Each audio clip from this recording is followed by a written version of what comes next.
You're on, Chuck. Okay, thank you. Good day, people. I like to invite you to the Indigenous Sport Pedagogy Virtual Academy. The topic for today is to share and explore the topic Keep the Edge Indigenous Training and Traditional Training in Running. I'm Chuck Foster. I serve as the American Indian Education Specialist at the Utah State Board of Education. And I'd like to start by a small greeting in my language, which is the Navajo. And I'd like to introduce myself in my language, and then I'll switch it back to English. And the screen that you see there, it's a Navajo greeting, is Yate, mean hello. And I'll introduce myself first, and then we'll go from that to the next screen. Yat e anel sohan so kage asi bahansen. She e kia ani slido tesla ani bashes chain. Nagani ish nala trapa she che got out in en slil. And lay tell so that other needed not shut other shes chin sto. Kade Orm Utah Ada Ada Shigando Utah State Board of Education, American Indian Education Specialist, Dalye Aid Banashnish. And I'll switch back to English. And I just basically had a Navajo greeting that I invite everybody to this presentation. A little introduction for myself, where I came from and who I am. As I indicated, I'm Dr. Chuck Foster. I serve as the American Indian Education Specialist at the Utah State Board of Education. I have over 40 years of education experience, both as a high school teacher, a middle school principal, as well as a high school principal and a school administrator. I also coached at the high school as well as the collegiate level. And that's kind of my background. I graduated from Winter Rock High School, and I left the reservation because I had a talent. The talent that I had is that I could run uh, long distance, if you will.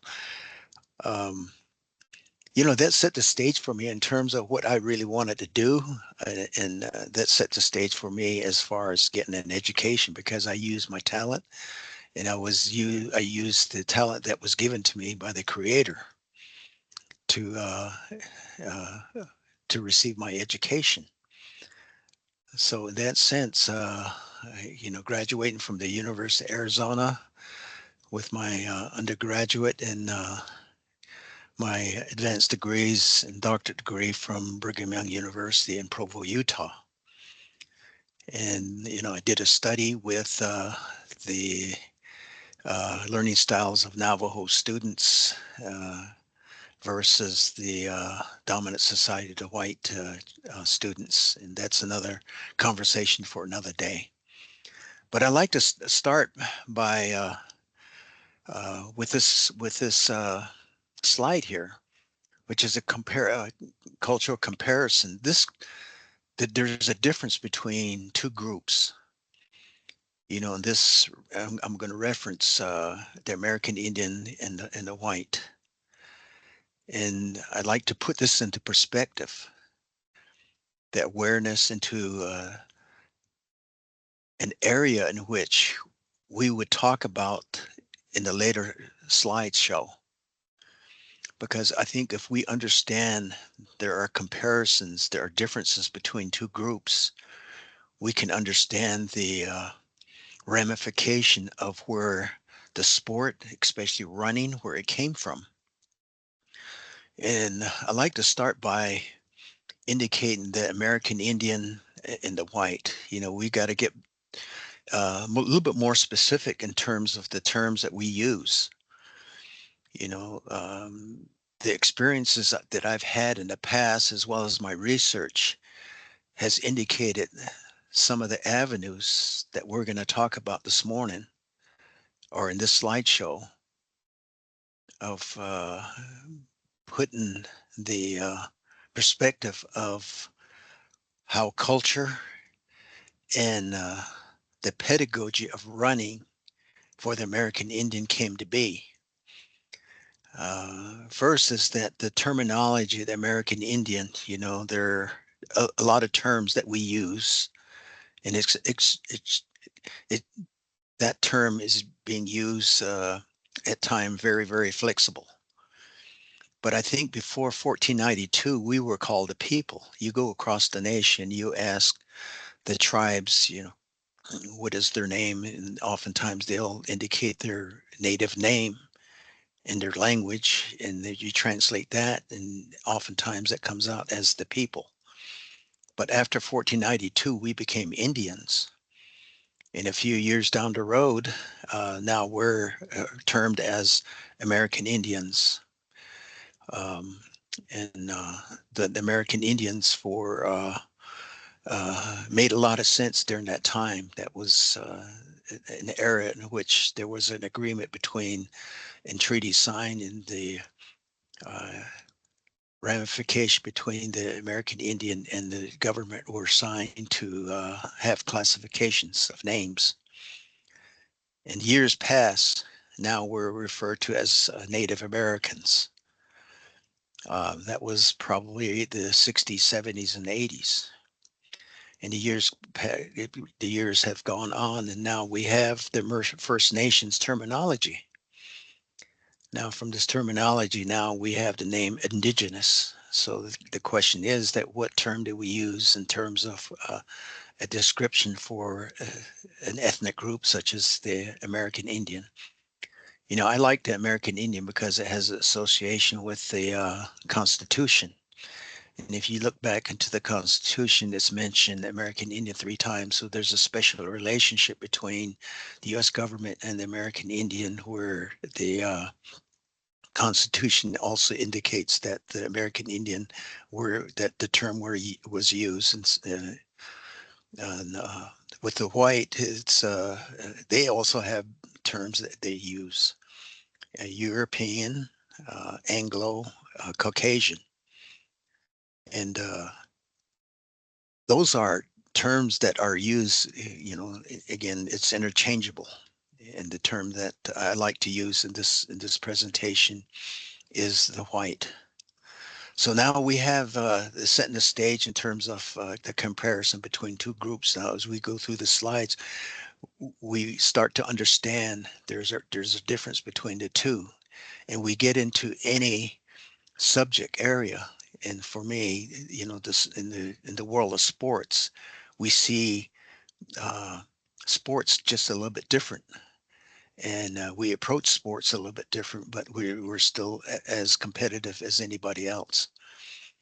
I like to start out by the extended family here. We use the clans and the bands, and the clans and the bands basically would identify us. Like in my case, I take my maternal, which is my mother's side of the clan, and it it's it we're my clan wise we're a Kia'ani, which is the Towering House clan, and my dad's side is the Seslani, which is the corner uh, clan people. And my grandmother is Hatagani, which is the walk around people, and my grandfather is the Tapa, which is the Edgewater people. So those are the clans that I have. But if you get into the comparison of the white people, they use genealogy. And genealogy, for me, it only goes so far, but we see that the clans go very, very deep in history. It goes deep in relationships. So this is just one area these are the four, but I'm going to just hit on areas that I think that is relevant to what we're going to be talking about today, in concern with time and unconcerned with time structured. I think this carefree, unconcerned with time, oftentimes we call that Indian time. It's not so much as the time itself, it's the journey. plus the positioning of the sun, the light. So, even the darkness also. So, that plays a big part in terms of our movement each day. But we're professionals and we're structured with time, so we have to be at a certain place at a certain time, and that's all basically time structured.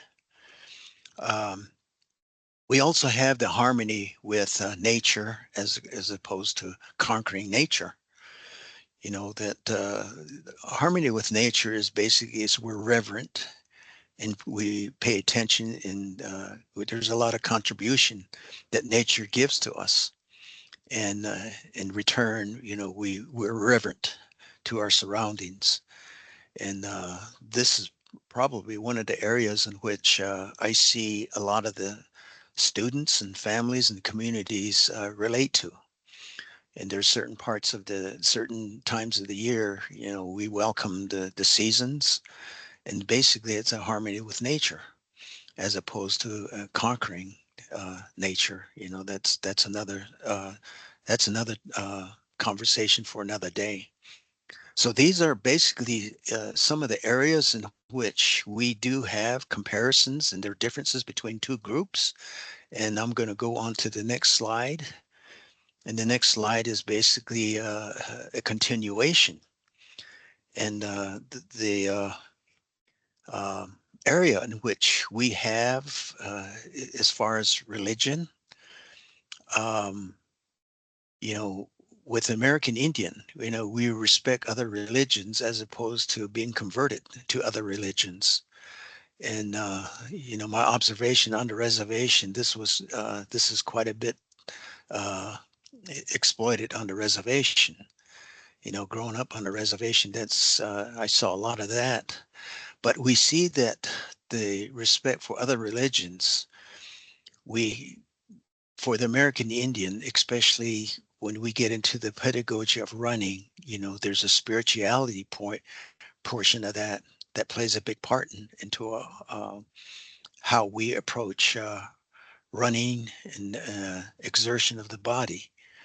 And this is just basically this one aspect.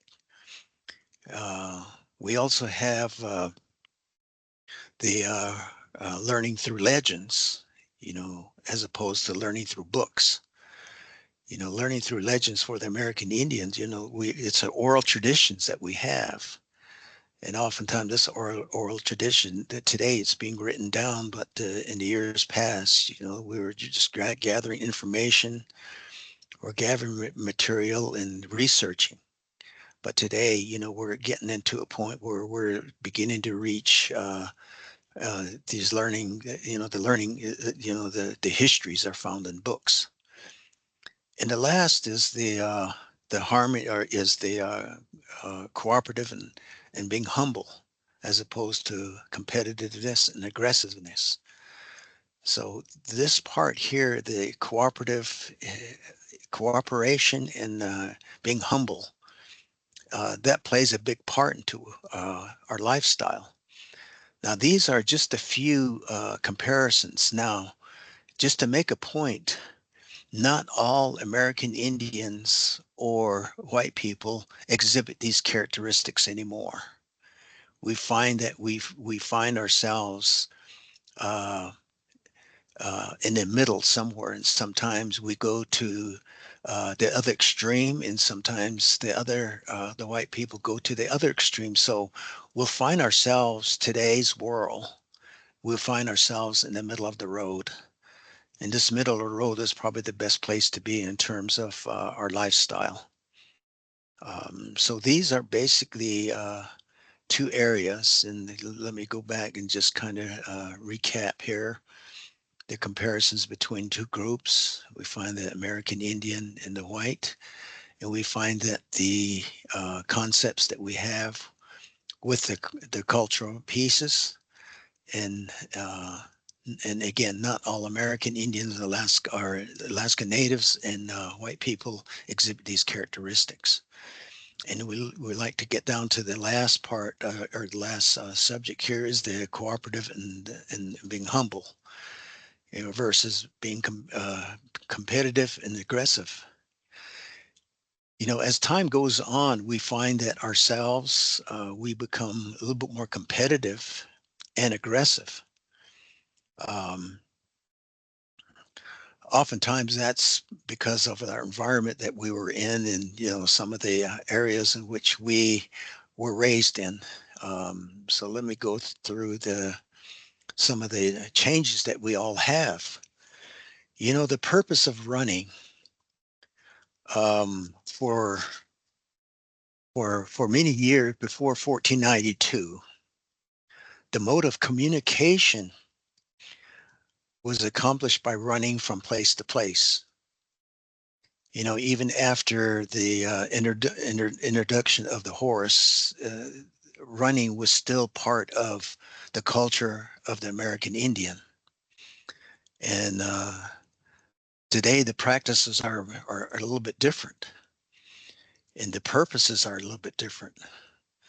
We go back in time, we see that communication purposes, oftentimes that the communication purposes is to have individuals take a message and run to the next community. And these communities are in great distances also. So we find that the messages are being carried through running, and that piece there, it start to formulate its culture in the way in which we approach our communication. And this communication, again, it was vital during that time. And of course, today, we have the internet, we have technology, and we have the mail service, and it goes on and on and on. And we get down to the next is the cultural piece. The cultural piece is basically it's tradition, it's a value system, and it's a belief system that we have in terms of taking this running into an area in which we feel much more closer to our creator. And this tradition, it's been with us for years and years, and hundreds of years probably. um, and so that's a tradition that we have in terms of our value system. And we also, during that time in the early years, is that the purpose for running was our survival, to maintain life. The survival in terms of running down game, and tracking, making ourselves available for uh, sort of like a game of chase. Um, so that's another, and I got a few slides that would indicate that. And the next is the rites of passage. And oftentimes that we find the male and female, they'll go through the rites of passage and use running as one of the purposeful way of becoming from uh, young girl to or a girl to a young lady, and a boy to a young man. And that this puberty rite, again, I'm going to talk a little bit more in detail about that. And of course, the spirituality of running is a balance. Um, and being a coach at the high school as well as the college level, not so much at the college level, but at the high school, I saw a lot of this, where the spirituality of running was basically a balance for their lives. And there's certain uh, I guess protocols that we went through before each meet at the high school, when I taught on the and coached on the Navajo reservation. And the last is competition. Competition today has changed for us. There's self and team. Oftentimes that we take the self and team and we put it into perspective, and oftentimes that we find ourselves becoming much more team oriented than self. And sometimes it kind of gives us it gives us an opportunity to become a little bit more self when we exploit the places in which we fit inside the team. And I'll talk a little bit about that also. So these are basically some purposes of running during the early years, and we see this today. Like with communication, I talked a little bit about the communication. This is just a diagram. This was a diagram taken in 1884 with the Indian runner. He'll take a message from one community, and he'll reach his destination within 5 6 hours. After 5 or 6 hours and a few hours of rest, he returned back to his community. So this is one part in terms of their preparation, in terms of communication. And oftentimes when they do communicate and you have an individual like this, oftentimes that there are prayers, there are rituals that they go through before that person would uh, make this challenge. Because the challenge here is to have the message received in a timely manner, and return in a timely manner with with uh, with no accidents or no harm coming to this individual. So you find that they go through a process in which a lot of spirituality will take place in terms of helping this person along the way. Um, we also have the traditional smudging and spirit with the spirituality of that individual. And these individuals here, when they had an opportunity to take the when they had the opportunity to take uh, when they had the opportunity to take the message to the next village or to the next community, community, they oftentimes smudge themselves. When they do smudge themselves, there's a spiritual portion of that will carry them to the next community, which was really interesting because in as a high school cross country coach, I saw a lot of this because those students were coming from the reservation and with rich backgrounds with their culture. There are certain protocols that we all used to go through before we prepare for a race. It's not so much as winning, it's much more as to the spirituality of being safe, uh, to be cognizant of your surroundings, uh, being balanced with the nature, and being a community member, which was the team. And, uh, and that kind of helped the individual become a better person. And I think that even today, I see that some of the smudging goes on with other activities, and this is all part of their spirituality, which was I thought that which was pretty good.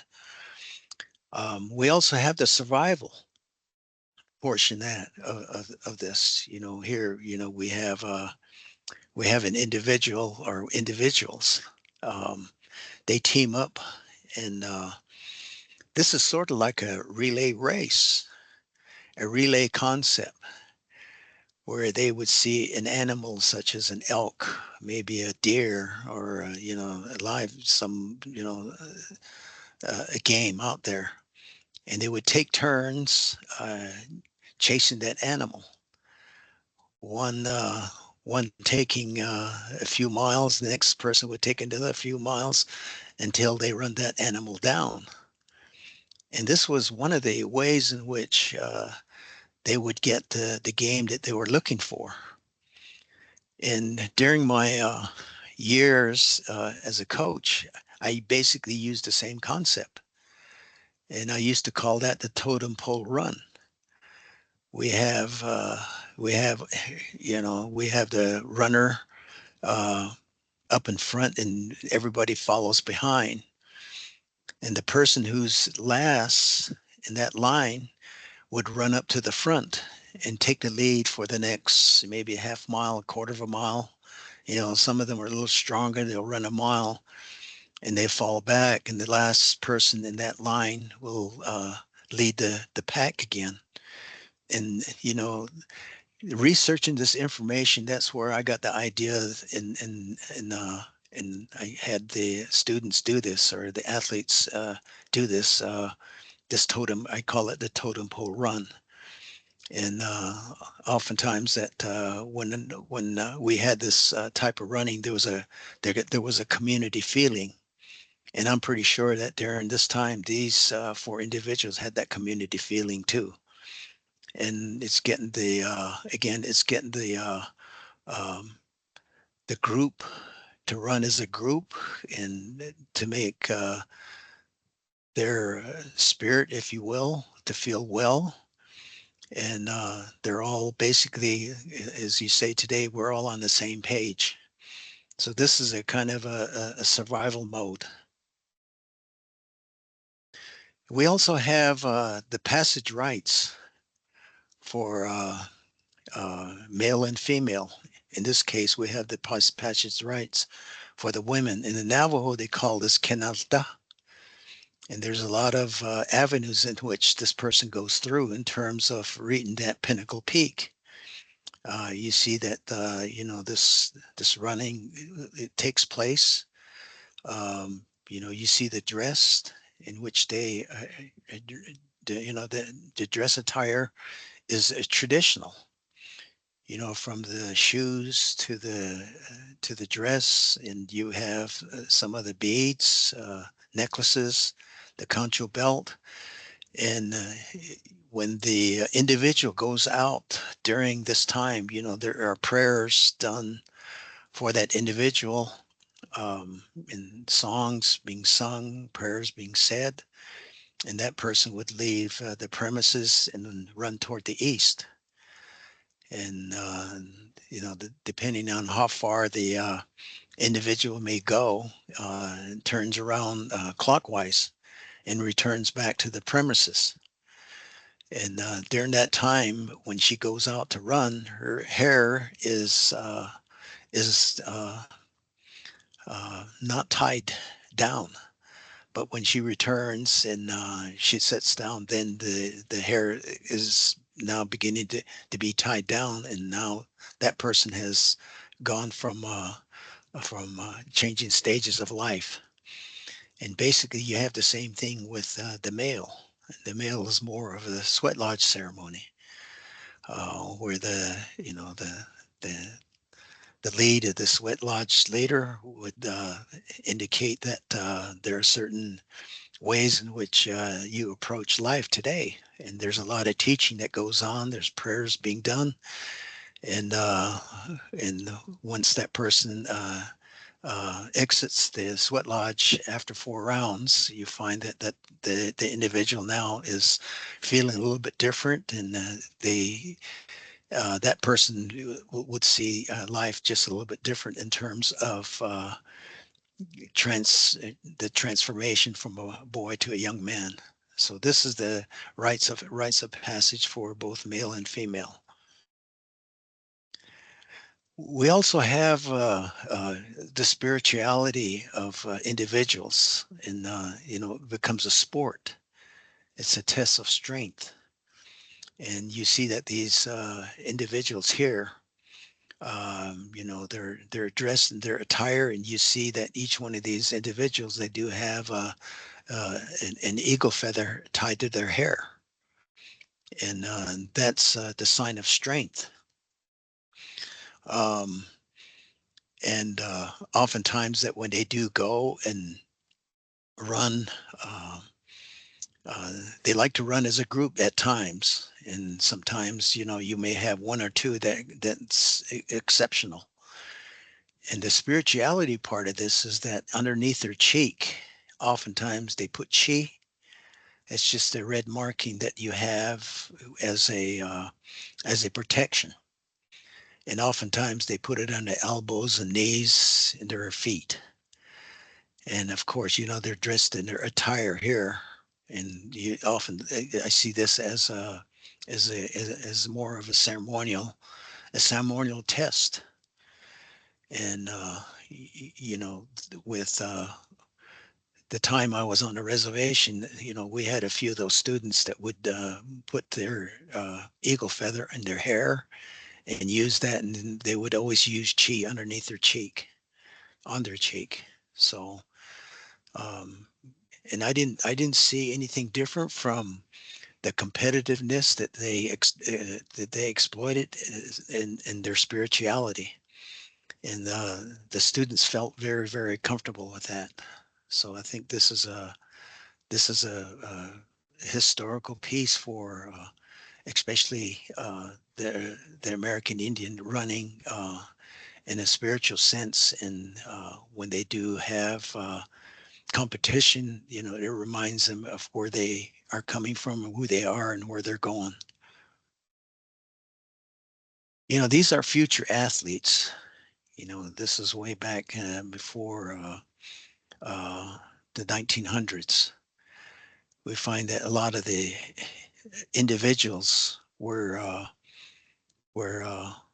I guess, recruited, if you will, to boarding schools, and they were transformed into uh, students, and the detriment of that concept of the boarding school, changed their lives forever. Where the histories indicate that their language and their culture was in jeopardy. The communities were in jeopardy. But they always exploited these American Indians as to being hard workers. They're diligent. They're mindful. Um, so these are basically some of the future, the future athletes. And from this, they became athletes. And again, this is a sort of like a boarding school setting where you see the attire was completely different. Their culture was taken away. Of course, the language was tried to make the culture or the language extinct, and it was a very, very trying time for them at this time. So, and I think that the history basically it explains itself, and through the years we do have exploit. We have a few athletes, uh, like with this 1912 Olympic Games silver medal winner, Louis Tualawanma. He's a Hopi. Basically, he was a product of Carlisle High School, and uh, running during that time was just one of his I guess one of his ways in which he was accepted into the society. He could run long distances. So during that 1912 Olympic Games, and taking the silver medal. And we also have Jim Thorpe, coming back, coming from the same high school. Um, and Jim Thorpe, the world's greatest athlete, his exploits were as a decathlete and the pentathlon, winning both in one Olympic game. This you don't see that kind of athlete anymore. And if you research his exploits, his times, and his distances, and his height, jumping, you see that he would have been just as competitive as anybody else. And you get some of this research with other sports events, such as football. basically is the same thing. He could drop kick a football almost 50 yards. Um, and he was just as fast as anybody else. And again, he was again the world's greatest athlete. And this is me. I'm a four-time not Olympian, but All-American. I tried the Olympic Games, but it was tough. But the four-time All-American was a time for me to exploit my talent, and the Creator gave me a talent, and that talent led me to an education. This education led me to a lifestyle. This lifestyle led me to a profession. This profession led me into the place that I am today. Serving the American Indian students in the state of Utah. Um, so for me. This is a time which um, um, I had I had a lot of support. This spiritual support from my parents, as well as the medicine man. I had support from my coach. My coach again was a four-time Olympian, George Young.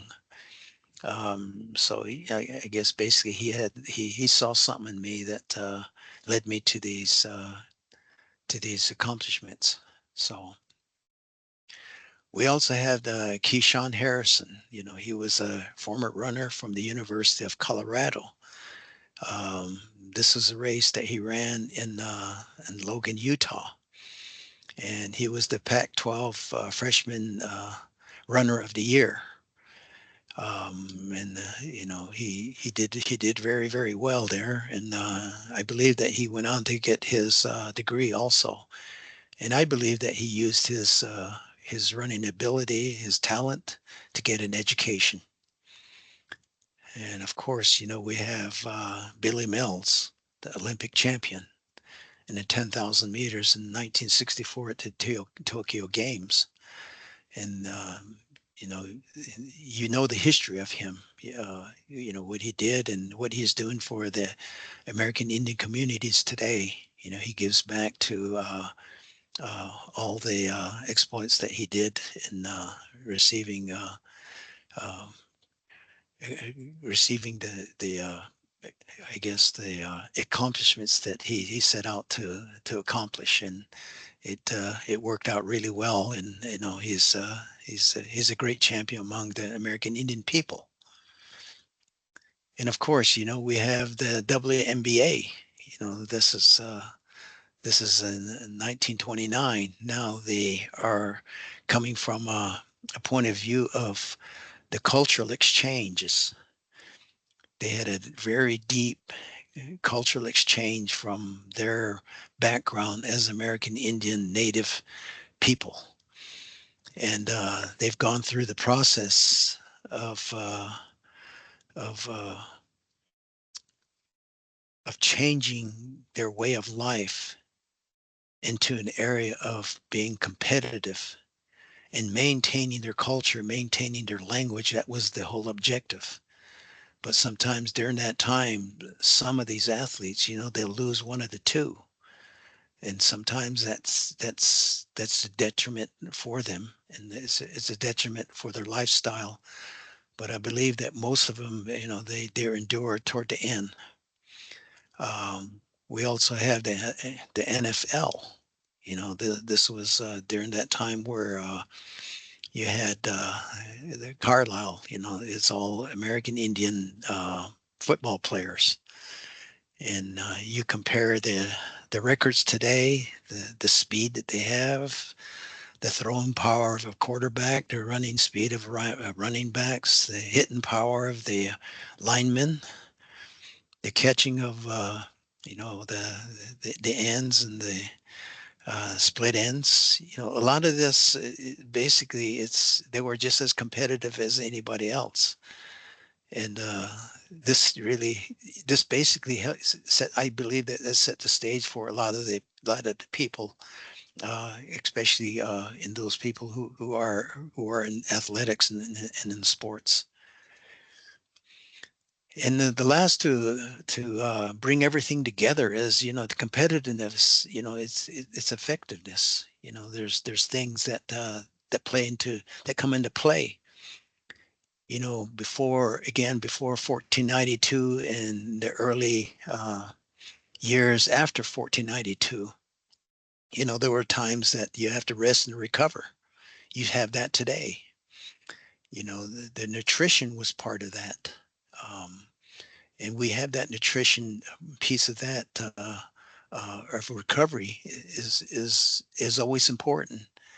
Today we have weight training, the mental attitude, the physical adjustments, and I think the most important from all of this is the spirituality.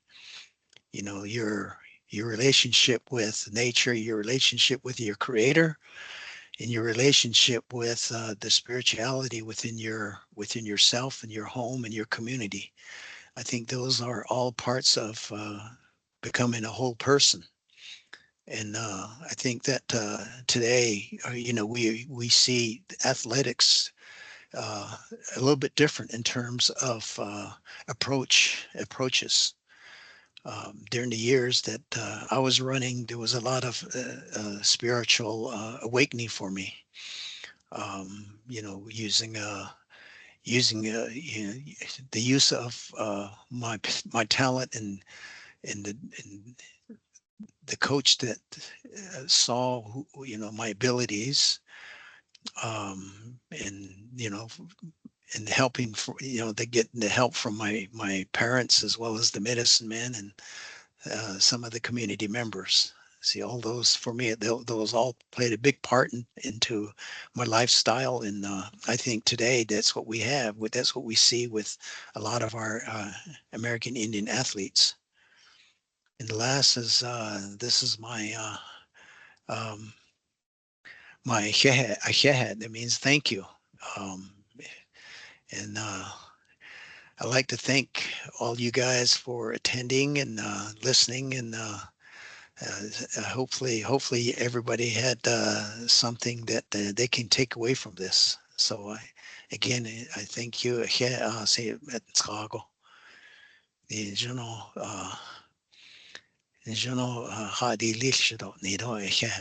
Thank you.